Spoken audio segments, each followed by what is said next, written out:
લખતર બાર એસોસિએશનના મંડળીની ચૂંટણી સંદર્ભે આજરોજ લખતર ખાતે બાર એસોસિએશન પદાધિકારીઓની વરણીમાં બેઠકનું આયોજન કરાયું, જેમાં લખતર બાર એસોસિએશનની ચૂંટણી દરમિયાન દર વખતે ઇલેક્શન નહીં પરંતુ સિલેક્શન દ્વારા કરાતી હોય છે, ત્યારે લખતર બાર એસોસિએશન પ્રમુખ તરીકે હિતેન્દ્રસિંહ એમ ઝાલા, ઉપપ્રમુખ તરીકે ડી.કે. ચવલિયા, સેક્રેટરી તરીકે માણેકલાલ સી રાઠોડ અને ખજાનચી તરીકે મહાવીરસિંહ સી પરમારની સર્વાનુમતે સિલેક્શન કરીને બિનહરીફ વરણી કરવામાં આવી છે.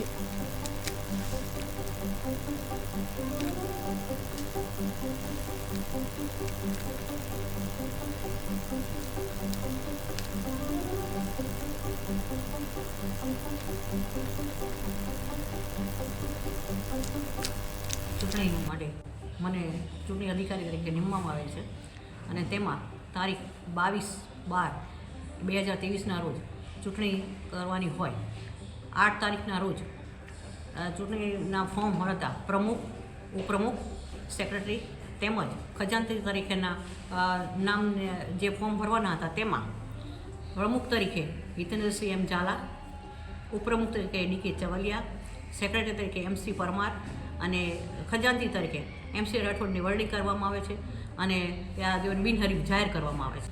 ચૂંટણી માટે મને ચૂંટણી અધિકારી તરીકે નીમવામાં આવે છે અને તેમાં તારીખ 22/12/2023ના રોજ ચૂંટણી કરવાની હોય. 8 તારીખના રોજ ચૂંટણીના ફોર્મ ભરતા પ્રમુખ, ઉપપ્રમુખ, સેક્રેટરી તેમજ ખજાનચી તરીકેના નામને જે ફોર્મ ભરવાના હતા તેમાં પ્રમુખ તરીકે હિતેન્દ્રસિંહ એમ ઝાલા, ઉપપ્રમુખ તરીકે ડી.કે. ચવલિયા, સેક્રેટરી તરીકે એમ.સી. પરમાર અને ખજાનચી તરીકે એમ.સી. રાઠોડની વરણી કરવામાં આવે છે અને